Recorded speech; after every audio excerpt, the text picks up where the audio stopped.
혹시 65세가 넘으신 후에 하루하루가 조금 더 외롭게 느껴지신 적 있으신가요? 아마도 주변에 계신 친구들이 점점 적어지거나 가족들이 바빠서 자주 만나지 못할 때, 그럴 때면 마음이 더 쓸쓸해질 수 있죠. 저도 그 나이가 되면서 그런 감정을 가끔 느꼈어요. 오늘은 이 주제에 대해 함께 이야기해 볼게요. 왜 65세 이후에 외로움이 더욱 깊어지는지, 그 이유를 4가지로 나눠서 설명할 테고, 그 다음에 따뜻한 관계를 만드는 법 6가지를 공유할게요. 이게 왜 중요한지 말씀드리자면, 우리 나이대에서는 건강과 마음의 평화가 무엇보다 소중하거든요.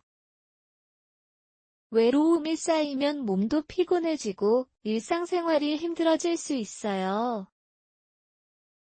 하지만 이런 문제를 이해하고 작은 변화로 극복할 수 있다면 내일이 더 밝아질 거예요. 자, 그럼 이제 첫 번째 이유부터 시작해 볼까요? 첫 번째로, 외로움이 깊어지는 이유는 퇴직 후의 일상적인 사회적 연결이 줄어들기 때문이에요.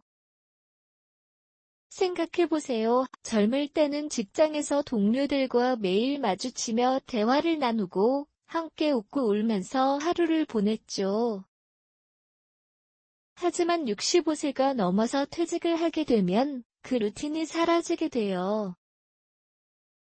갑자기 하루가 텅 비는 느낌이 들고 그 자리를 채울 만한 활동이 없으면 외로움이 스멀스멀 피어오르죠. 예를 들어, 제가 아는 한 어르신은 평생 공장에서 일하시다가 퇴직하신 후에 집에만 계시면서 TV만 보시게 됐어요.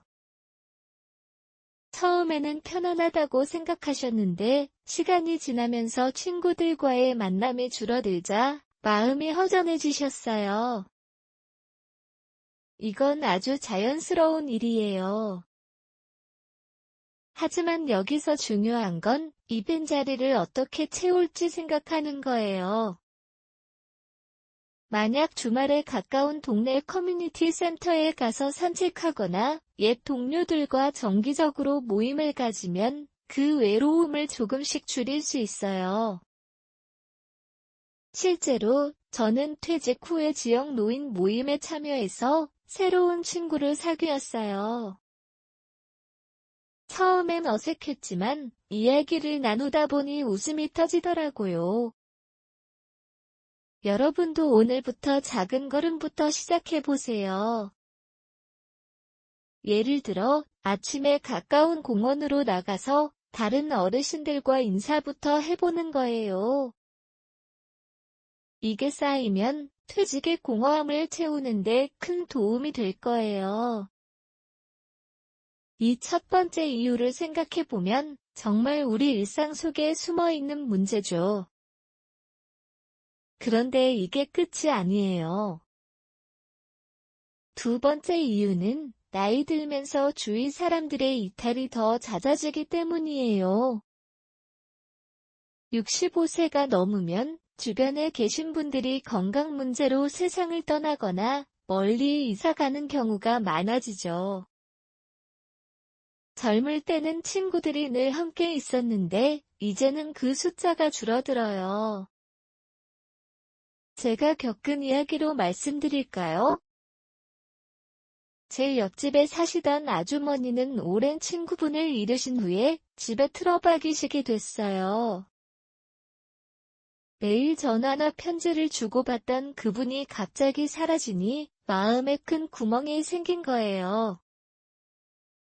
이건 단순히 숫자로 친구가 줄어드는 게 아니라 깊은 감정적 연결이 끊어지는 거라서 더 아프게 느껴지죠. 하지만 여기서 포기하지 말고 새로운 연결을 만드는 게 핵심이에요. 예를 들어, 가까운 교회나 동네 모임에 가서 이야기를 나누는 거예요. 제가 추천하는 방법은 매주 한 번씩 커피숍에 가서 신문을 읽으며 다른 사람들과 대화를 시도하는 거예요. 처음엔 어렵게 느껴질 수 있지만 한번 웃으며 이야기를 나누면 그게 시작점이 돼요. 실제로 저는 이런 식으로 새로운 친구를 만났어요. 그분과는 이제 매달 산책을 하며 서로의 이야기를 공유해요. 여러분도 오늘부터 주변을 둘러보세요. 어쩌면 바로 옆집에 계신 분이 같은 감정을 느끼고 있을지도 몰라요. 이 두 번째 이유를 극복하려면 적극적으로 나서서 소통을 시작하는 게 중요해요. 작은 미소 하나가 큰 변화를 가져올 수 있답니다. 이제 세 번째 이유로 넘어가 볼까요? 세 번째는 건강 문제로 인해 활동 범위가 제한되면서 외로움이 커지는 거예요. 65세가 넘으면 관절이 아프거나 피로가 쌓여서 밖에 나가기 힘들어지죠. 젊을 때는 걸어서 친구를 만나러 갔는데 이제는 집에 머무르는 시간이 많아져요. 이게 외로움을 부채질하는 주요 원인이에요. 예를 들어 제가 아는 할아버지는 무릎이 나빠서 산책을 못 하시게 되신 후에 가족들도 바빠서 자주 오지 않으니 하루 종일 혼자 계시게 됐어요. 그럴 때면 창밖을 보며 시간을 보내는 게 일상이 되죠. 하지만 이건 피할 수 없는 부분이기도 해요. 중요한 건 이런 제한 속에서도 연결을 유지하는 방법을 찾는 거예요. 제가 제안하는 건 기술을 활용하는 거예요. 예전에는 전화만으로 충분했지만 이제는 스마트폰이나 태블릿을 사용해서 비디오 통화를 해보세요. 처음엔 익숙하지 않을 수 있지만 손주들이 가르쳐주면 금방 배울 수 있어요. 저는 매일 아침에 영상 채팅으로 먼 친척과 이야기를 나누고 있어요. 그 덕분에 하루를 밝게 시작할 수 있죠. 또, 집 근처의 배달 서비스를 이용해서 커피나 간식을 사서 이웃과 나누는 것도 좋은 방법이에요. 예를 들어, 문 앞에 나가서 오늘 날씨 좋네요라고 한마디 건네는 거예요. 이 작은 상호작용이 쌓이면 건강 문제로 인한 외로움을 줄일 수 있어요. 여러분도 자신에게 맞는 방법을 찾아보세요. 어쩌면 가까운 병원에서 운영하는 건강 모임에 참여하는 게 도움이 될 거예요. 이 세 번째 이유를 생각하면 우리 몸이 변하는 만큼 마음도 유연하게 적응해야 한다는 걸 깨닫죠. 이제 첫 번째, 두 번째, 세 번째 이유를 이야기하며 외로움이 어떻게 깊어지는지 느껴지시나요?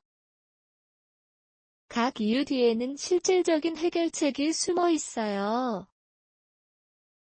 다음으로 넘어가면서 이 외로움을 이겨내는데 더 구체적인 방법을 알아보겠어요. 자, 그럼 계속해서 이야기를 이어가 볼까요?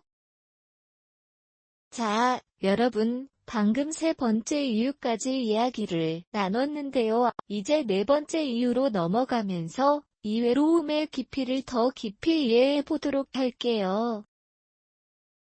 65세가 넘으면 정말 다양한 이유로 외로움이 커지는데요. 이 네 번째 이유는 바로 세대 간 차이로 인한 소통의 어려움 때문이에요.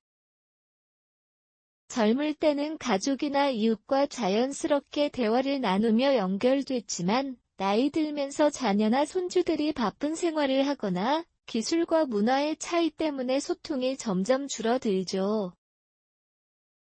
예를 들어 제가 겪어본 바에 따르면 많은 어르신들이 스마트폰이나 소셜미디어를 다루지 못해서 가족들과의 연락이 끊어지곤 해요.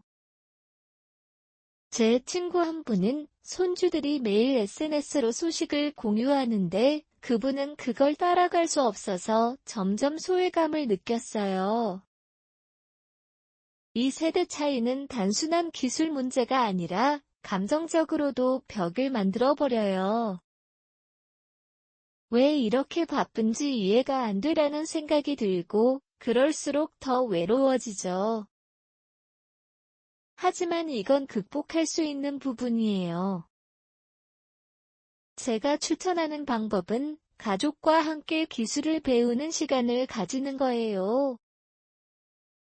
예를 들어, 주말에 손주를 불러서 스마트폰 사용법을 배워보세요.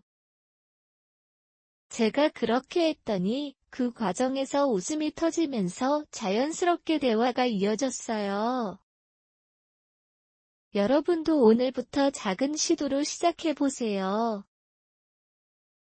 이 네 번째 이유를 생각해보면 외로움은 우리의 노력으로 바꿀 수 있다는 희망이 생기죠. 이제 네 가지 이유를 모두 살펴봤으니 본격적으로 외로움을 이겨내는 방법으로 넘어가 볼게요. 앞서 말씀드렸듯이 따뜻한 관계를 만드는 법 6가지를 공유할 테니 하나씩 천천히 따라가며 실천해보세요. 이 방법들은 제가 직접 경험하거나 주변 어르신들의 이야기를 바탕으로 한 거예요. 왜 이게 중요한가 하면 우리 나이대에서는 관계가 건강의 기반이 되거든요. 외로움이 쌓이면 스트레스가 증가하고 몸도 약해지지만 따뜻한 연결을 만들면 매일의 삶이 활기차게 변해요. 자, 그럼 첫 번째 방법부터 시작해 볼까요? 첫 번째, 따뜻한 관계를 만드는 법은 지역 커뮤니티나 모임에 적극적으로 참여하는 거예요. 65세가 넘으면 집에 머무르는 시간이 많아지기 마련이지만 그럴수록 밖으로 나와 사람들을 만나는 게 중요해요. 예를 들어 동네에 있는 노인회나 취미 모임에 가입해 보세요. 제가 아는 한 어르신은 퇴직 후에 지역 도서관의 책 읽기 모임에 참여하셨는데 그곳에서 같은 취미를 가진 친구들을 만나면서 외로움이 훨씬 줄었어요. 처음에는 나 같은 나이에도 갈 수 있을까? 하고 망설이셨지만 한번 가보니 모두가 환영해 주더라고요. 여러분도 가까운 커뮤니티 센터를 찾아보세요. 만약 걸어서 갈 수 없다면 버스나 택시를 이용해도 돼요. 모임에서 안녕하세요. 저는입니다. 요즘 책 읽는 게 취미예요 라고 자신을 소개하는 것부터 시작하면 자연스럽게 대화가 이어질 거예요. 이 방법의 핵심은 매주 한 번씩 스케줄을 잡아두는 거예요. 그렇게 하면 일상이 기다림으로 채워지죠. 제가 이걸 실천한 결과 새로운 친구가 생겨서 주말에 함께 차를 마시는 시간이 생겼어요. 여러분도 오늘부터 주변 모임을 검색해보고 한 걸음 내디뎌 보세요. 이 작은 변화가 큰 따뜻함을 가져올 수 있어요. 두 번째 방법은 기술을 활용해서 먼 사람들과 연결을 유지하는 거예요. 앞서 건강 문제로 활동이 제한된다고 말씀드렸는데, 그럴 때 스마트폰이나 컴퓨터가 큰 도움이 돼요. 65세가 넘으면 기술이 익숙하지 않을 수 있지만 포기하지 말고 배워보세요. 예를 들어 비디오 통화 앱 라이크줌이나 카카오토크를 사용해서 가족이나 옛 친구들과 이야기를 나누는 거예요. 제가 처음엔 이게 정말 복잡하네 했지만 손주가 가르쳐주면서 금방 익혔어요. 매일 아침에 영상 채팅으로 먼 친척과 인사를 나누면 하루가 밝아지는 기분이 들죠. 만약 혼자서 배우기 어렵다면 동네 컴퓨터 수업이나 노인복지센터의 프로그램에 참가하세요. 실제로 저는 이 방법으로 해외에 사는 친구와 매월 이야기를 나누고 있어요. 그분과는 추억을 공유하며 웃음이 터지곤 해요. 여러분도 시도해보세요. 처음엔 어색할 수 있지만 한번 연결되면 외로움이 훨씬 줄어요. 이 두 번째 방법은 물리적 거리가 멀어도 감정적 거리를 좁혀주는 마법 같은 거예요. 세 번째 방법은 공통의 취미나 활동을 통해 사람들을 만나는 거예요. 외로움을 느끼는 이유 중 하나가 일상의 빈 공간인데 그 자리를 취미로 채우면 자연스럽게 관계가 생겨요. 예를 들어 그림 그리기, 원예 또는 요가를 해보세요. 제가 추천하는 건 가까운 공원에서 정기적으로 모이는 취미 클럽에 참여하는 거예요. 제 주변의 한 어르신은 퇴직 후에 화분 가꾸는 모임에 들어가셨는데 그곳에서 같은 나이의 분들과 이야기를 나누며 친구가 됐어요. 이 꽃이 어떻게 키우는 거예요? 라는 대화가 시작되면 금세 친해지죠. 여러분도 자신에게 맞는 취미를 찾아보세요. 만약 운동이 부담스럽다면 책 클럽이나 음악 감상 모임을 추천해요. 제가 이걸 실천하면서 느낀 건 취미가 단순한 오락이 아니라 사람을 연결하는 다리라는 거예요.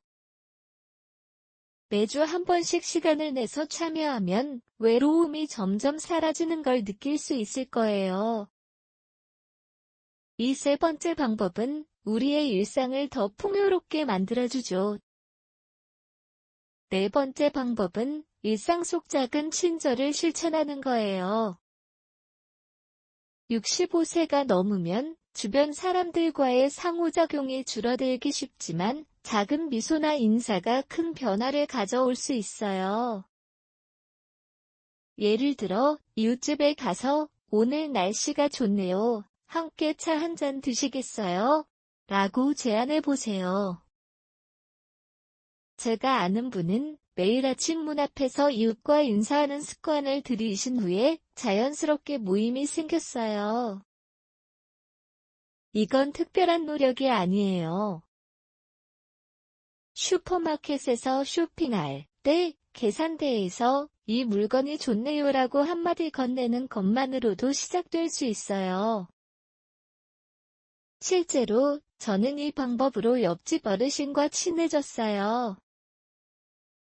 그분과는 이제 매일 저녁에 창문을 통해 인사하며 하루를 마무리해요. 여러분도 오늘부터 실천해보세요. 친절은 보통 돌고 돈다는 걸 잊지 마세요. 이 네 번째 방법은 우리의 마음을 따뜻하게 데워주는 가장 간단한 방법이에요. 다음으로 다섯 번째 방법은 정기적인 만남을 계획하는 거예요. 외로움을 이겨내기 위해서는 우연적인 만남이 아니라 의도적으로 시간을 만드는 게 중요해요. 예를 들어 옛 동료나 친구들과 매월 한 번씩 모임을 잡아보세요. 제가 추천하는 건 가까운 카페나 공원에서 간단한 모임을 가지는 거예요. 제 경험으로 말씀드리자면 퇴직 후에 매달 친구들과 산책 모임을 시작했어요. 이번 달에 무슨 일이 있었나요? 라는 대화가 이어지면서 서로의 삶을 공유할 수 있었죠. 만약 혼자서 시작하기 어렵다면 동네 신문이나 커뮤니티 게시판을 통해 모임을 제안하세요. 실제로 저는 이 방법으로 새로운 그룹을 만들었어요. 여러분도 캘린더에 미리 적어두세요. 이렇게 계획하면 외로움이 기다림이 아닌 기대로 바뀌어요. 이 다섯 번째 방법은 우리의 시간을 의미 있게 만들어주죠. 마지막으로 여섯 번째 방법은 자기 반성을 통해 감정을 표현하는 거예요. 외로움을 느끼는 건 자연스러운 일이지만 그 감정을 숨기지 말고 공유하세요. 예를 들어, 일기 쓰기나 가까운 사람에게 요즘 좀 외로워요 라고 말해보세요.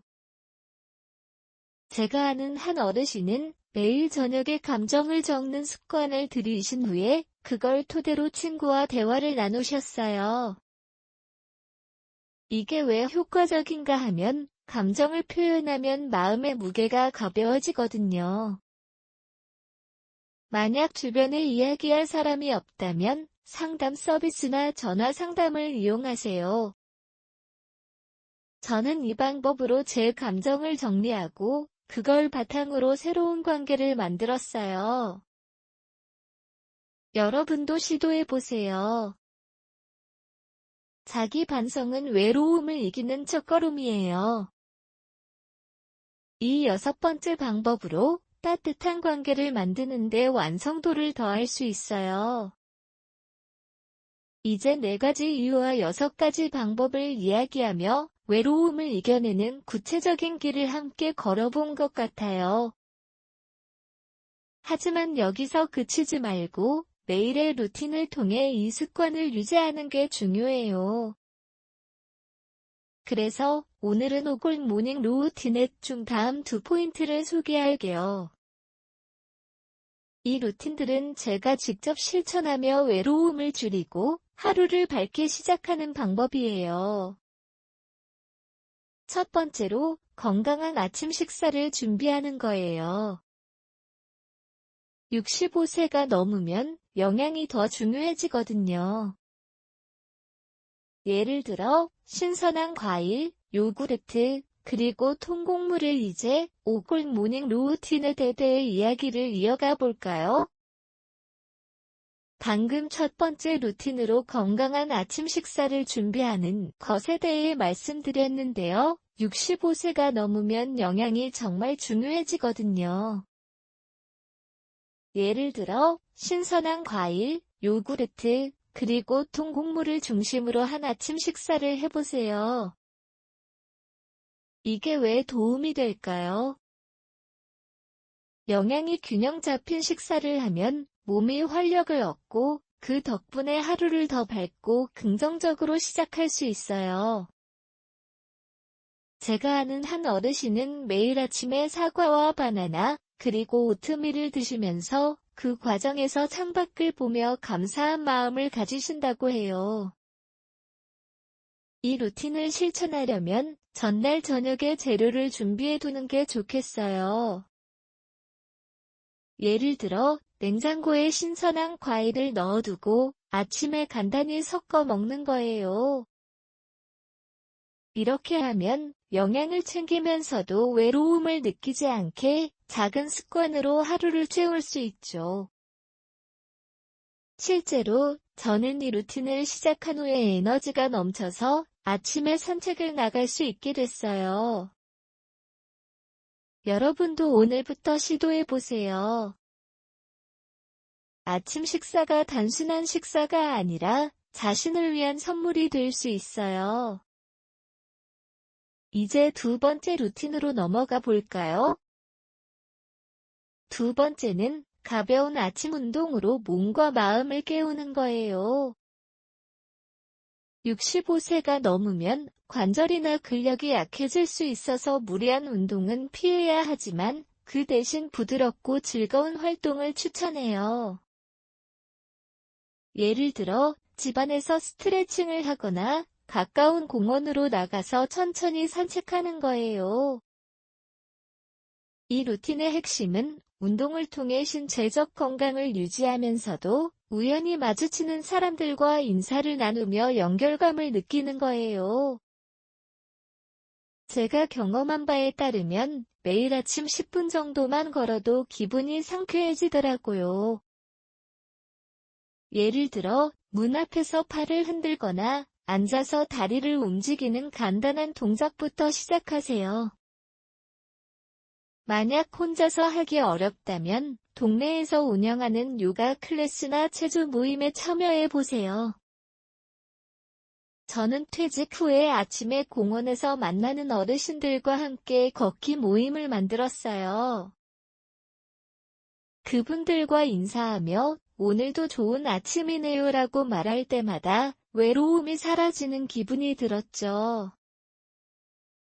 이 루틴을 매일 실천하면 몸이 건강해질 뿐만 아니라 자연스럽게 사회적 상호작용이 늘어서 따뜻한 관계를 키울 수 있어요. 여러분도 아침에 창문을 열고 신선한 공기를 마시며 한 걸음 내디뎌 보세요. 이 작은 움직임이 하루를 바꿔줄 거예요. 세 번째 루틴은 명상을 통해 마음의 평화를 찾는 거예요. 65세가 넘으면 과거의 추억이나 현재의 외로움이 머릿속을 맴돌기 쉽죠. 그런 때의 명상은 아주 효과적인 방법이에요. 예를 들어 아침에 5에서 10분 동안 눈을 감고 깊게 숨을 쉬며 주변의 소리를 느끼는 거예요. 나는 지금 여기 있어요. 감사한 것들이 많아요라고 자신에게 속삭이는 거예요. 제가 추천하는 방법은 간단한 명상 앱이나 유튜브 영상을 활용하는 거예요. 처음에는 익숙하지 않겠지만 손주가 도와주면 금방 배울 수 있어요. 실제로 저는 매일 아침에 침대에 앉아서 명상을 하면서 지난날의 좋은 기억을 떠올려요. 그 덕분에 하루가 더 안정적으로 시작되죠. 만약 주변에 조용한 공간이 없다면 이어폰을 끼고 음악과 함께 해보세요. 이 루틴을 통해 외로움을 줄이는 이유는 명상이 감정을 정리해주고 새로운 에너지를 불어넣기 때문이에요. 제 주변 어르신 중 한 분은 명상을 시작한 후에 하루가 더 밝아졌어요라고 말씀하셨어요. 여러분도 시도해보세요. 아침 명상이 습관이 되면 외로움이 덜 느껴지고 사람들과의 만남이 더 즐거워질 거예요. 네 번째 루틴은 감사 일기를 쓰는 거예요. 65세가 넘으면 일상에서 감사한 일들을 의식적으로 찾는 게 중요해요. 왜냐하면 외로움이 쌓일 때마다 감사함을 표현하면 마음이 따뜻해지거든요. 예를 들어 매일 아침에 노트나 종이에 오늘 감사한 것, 건강한 몸, 따뜻한 집, 어제의 좋은 대화처럼 3가지를 적어보세요. 이 루틴은 아주 간단하지만 효과가 크답니다. 제가 아는 분은 이 습관을 들이신 후에 외로움이 줄었다고 해요. 작은 것에 감사하면 세상이 더 친근하게 느껴져요라고 말씀하시더라고요. 만약 쓰는 게 어렵다면 음성 녹음으로 해보세요. 스마트폰에 메모를 남기면 나중에 들으며 추억을 되새길 수 있어요. 저는 이 루틴을 실천하면서 매일 감사한 점을 적다 보니 자연스럽게 주변 사람들에게 고마움을 표현하게 됐어요. 예를 들어 이웃에게 감사합니다라고 말하는 거예요. 이게 쌓이면 관계가 더 깊어지죠. 여러분도 아침에 커피를 마시며 일기를 써보세요. 이 루틴이 외로움을 이기는 강력한 무기가 될 거예요. 마지막으로 5번째 루틴은 하루 계획을 세우며 긍정적인 마인드를 키우는 거예요. 65세가 넘으면 하루가 텅 비어 보일 수 있지만 계획을 세우면 그 빈 공간을 의미 있게 채울 수 있어요. 예를 들어 아침에 일어나서 오늘은 산책을 하고 친구에게 전화를 걸고 책 한 장 읽기처럼 3가지 목표를 적어보세요. 이 루틴의 매력은 계획을 세우는 과정에서 앞으로의 만남과 활동을 기대하게 된다는 거예요. 제가 추천하는 방법은 캘린더 앱이나 간단한 메모장을 사용하세요. 만약 기술이 익숙하지 않다면 종이 달력을 활용해도 좋아요.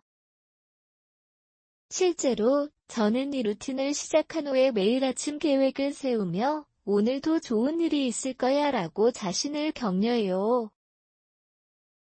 그 덕분에 외로움이 기다림이 아닌 활동으로 바뀌었죠. 제 친구 한 분은 이 방법으로 매주 모임을 계획하신 후에 새로운 친구를 사귀셨어요. 계획이 있으면 하루가 더 활기차요라고 말씀하시더라고요.